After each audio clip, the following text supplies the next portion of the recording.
In the sweltering heat of July 1518, the city of Strasbourg awoke to an affliction that would baffle physicians, terrify priests, and haunt chronicles for centuries to come.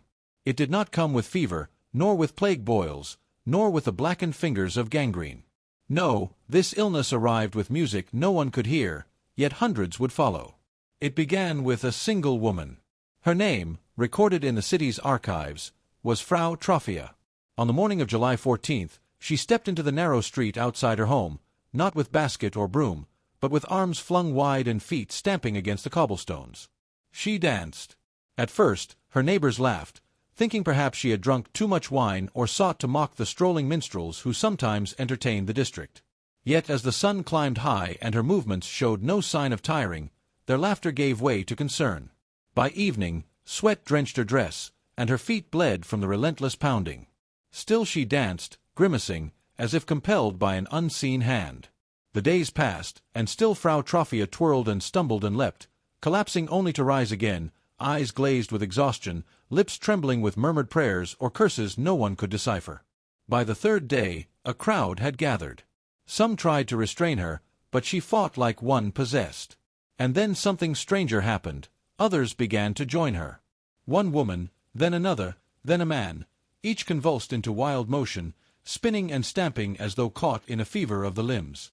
They claimed they did not want to dance, that their bodies betrayed them, jerking them to rhythms that had no source. Their families dragged them inside, but they escaped again, pulled back to the streets as if by invisible strings. Within a week, more than 30 were dancing day and night, unable to stop, unable to rest. The Council of Strasbourg was alarmed. At first, the physicians dismissed the idea of supernatural possession. This was no work of demons, they declared, but a natural affliction of the blood. They diagnosed it as hot blood, a fiery imbalance that could only be cured by movement. Their solution? They ordered the dancers to continue. Carpenters erected a stage in the city square. Musicians were summoned, fiddlers, drummers, pipers, to provide accompaniment. The afflicted were herded together, their spasms turned into a grotesque spectacle. Neighbors gathered to watch, horrified yet unable to look away, as men and women thrashed and leapt until their feet split open and their ankles snapped beneath them. Still, the music played on. But the cure only fed the fire. By the end of the month, the number of dancers swelled to over 100. The city reeled in disbelief.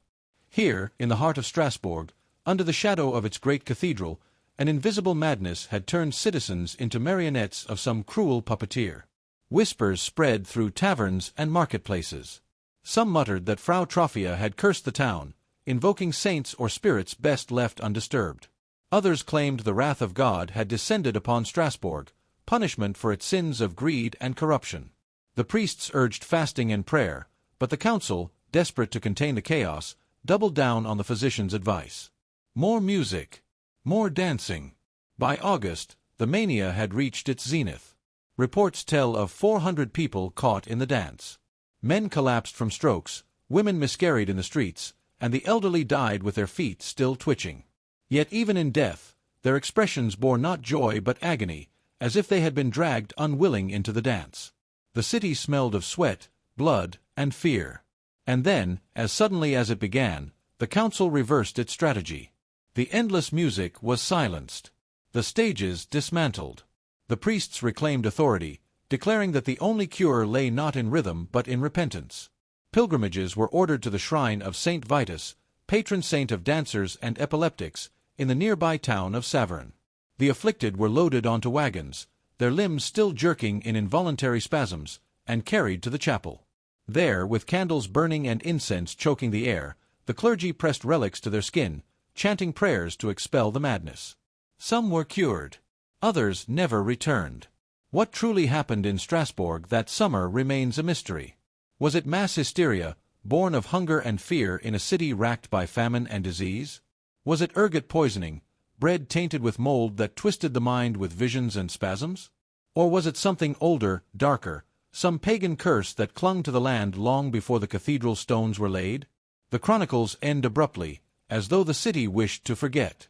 Yet the memory of Strasbourg's dance lingered, whispered of in neighboring towns, feared as a plague without cure. For centuries, it has remained an enigma, a madness that needed no plague rat, no wound, no contagion, only the irresistible compulsion to dance, even to death.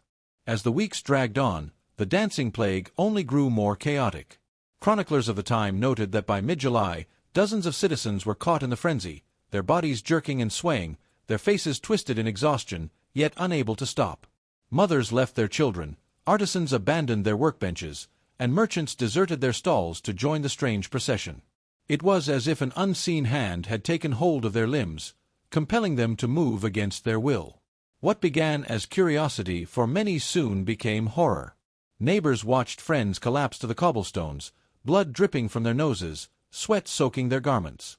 Some dancers reportedly laughed hysterically, others wept uncontrollably, while a few screamed as though in agony, all while continuing to dance. There were whispers that some had died from sheer exhaustion, their hearts giving out mid-step. The city authorities, desperate to regain control, turned to physicians for answers.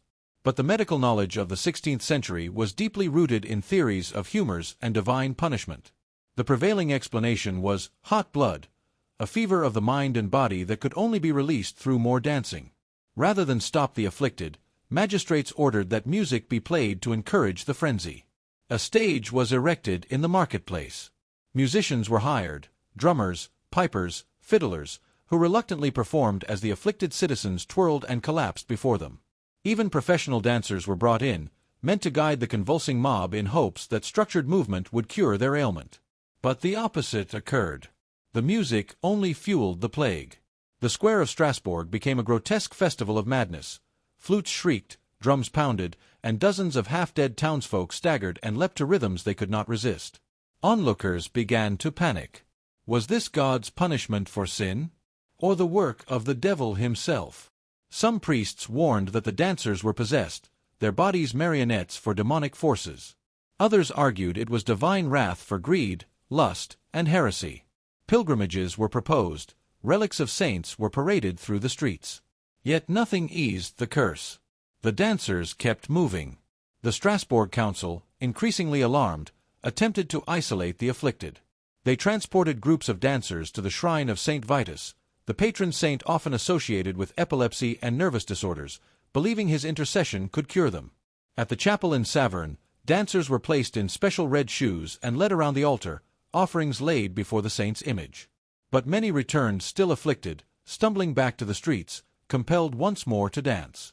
By late summer, reports suggest that as many as 400 people had been consumed by the plague. The heat of July and August made the ordeal even more unbearable. Imagine dozens of people, drenched in sweat, writhing in the dust of the town square while the sun scorched overhead. Some collapsed and did not rise again. Contemporary records mention fatalities from strokes, heart attacks, and exhaustion.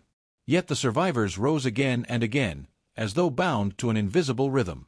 Rumors spread faster than the dancers' steps. In nearby villages, people whispered of Strasbourg's cursed streets, warning travelers not to linger. Some claimed that demons danced alongside the afflicted, unseen but felt in the pounding of feet against stone. Others insisted that the city's sins, greed of merchants, corruption of officials, pride of bishops, had called down this supernatural punishment. Modern historians have puzzled over this event for centuries. Was it a case of mass hysteria, born from famine, disease, and despair? Or perhaps an outbreak of ergot poisoning, caused by consuming rye infected with hallucinogenic fungus? Such explanations remain theories, but to the people of Strasbourg in 1518, there was no mystery. They were witnessing the wrath of forces beyond human control. By September, the frenzy finally began to fade. Slowly, as if the spell had been lifted, the dancers collapsed one by one, no longer compelled to move. The city was left scarred, both physically and spiritually. Families mourned their dead, while survivors struggled to understand what had possessed them. The musicians were dismissed, the stages torn down, and prayers of repentance echoed in the churches. But the memory remained. For generations, the people of Strasbourg spoke of the summer of madness, when their city became a dance floor of death. Chroniclers recorded it with awe and dread, uncertain whether to treat it as medical anomaly, divine punishment, or unholy curse. And even now, 5 centuries later, the dancing plague of 1518 remains one of history's strangest unsolved mysteries, a reminder of how fragile the line between body, mind, and belief can be. The frenzy that had once consumed Strasbourg like wildfire did not end with an act of triumph or healing, but rather with exhaustion, like a storm that had spent itself against the earth. By the early autumn of 1518, the streets were quieter. The great square that had echoed with the thunder of countless feet now lay scattered with abandoned shoes, bloodstains faded by rain, and the silence of a city scarred by madness. No one could point to the exact moment it ended. Some said it was when the city's physicians finally admitted defeat and ceased their remedies. Others whispered that the priests, tired of processions and prayers that yielded no relief, abandoned their rites in shame. Still others believed that the people themselves, drained to their very marrow, simply collapsed, those who survived too broken to rise again, and those who died leaving behind a silence too deep to be filled. The records say the dancers were eventually taken, by cart or carried by relatives, to the shrine of Saint Vitus in Saverne. There, on the steps of the chapel, they were forced to place their feet inside red shoes, blessed and sprinkled with holy water, then anointed with oil. According to the chroniclers, some returned home cured, while others perished in the attempt. Whether this ritual truly ended the plague, or whether it was merely a desperate act grafted onto the natural fading of the mania, no one could say. What lingered, however, was not peace. The dancing plague had left Strasbourg hollow. Families mourned husbands and wives who had collapsed in the frenzy, children orphaned by a delirium that no sword nor pestilence had caused. The merchants of the city, once eager to profit from musicians and food stalls, now counted their losses. Inns that had filled with spectators now stood empty, their shutters closed against a memory too heavy to bear. For those who survived, life became a cruel kind of aftershock. Many never fully recovered their strength. Their muscles, torn and ruined, left them limping for the rest of their lives. Some, broken in spirit, claimed that in the dead of night they still heard phantom music, whispers of drums and pipes echoing in their minds. They woke drenched in sweat, clutching their feet, terrified they might once again be compelled to dance until death. But what of Frau Trophia, the woman whose steps had begun it all? The chronicles are vague, almost suspiciously so. Some say she vanished, taken away by family to live in obscurity, haunted by the curse she had unleashed. Others claim she danced herself into the grave, another nameless victim in the tally of hundreds. A few even whispered that she was not a victim at all, but an instrument of divine punishment, sent to strike the city for its sins and then recalled when her work was done. The truth of her fate remains buried in the same silence that swallowed so many lives. And so, Strasbourg was left with questions that history has never answered. Was the plague a sickness of the body, an ergot fungus twisting the mind through poisoned bread? Was it hysteria, born of hunger, fear, and the crushing weight of despair that fell upon a city already fractured by poverty and faith? Or was it something else, something unnameable, a darkness that crept from the cracks between reason and belief, forcing men and women into a frenzy that mocked both life and death? The city fathers tried to forget. They scrubbed the stones clean, ordered new markets and fairs, restored order with proclamations and fines. The church carried on, preaching salvation and sin as though the madness had never taken place. But beneath the surface, the memory lingered. For decades afterward, mothers warned their children not to tempt fate with mockery of saints, lest they be cursed to dance. Soldiers carried the tale to other lands, where it grew into legend, of a city that had lost its mind, of people who danced themselves to death under the hot Alsatian sun. And in darkened taverns, long after the events, whispers traveled, that the madness was not gone, merely sleeping, waiting for the right moment to awaken again. The dancing plague of 1518 became both history and parable. For scholars, it was a case study in mass psychosis, a reminder of the fragility of the human mind. For theologians, it was proof of divine wrath or demonic influence. For the common folk, it was a ghost story, a warning of what happens when despair takes root too deeply in the soul of a city.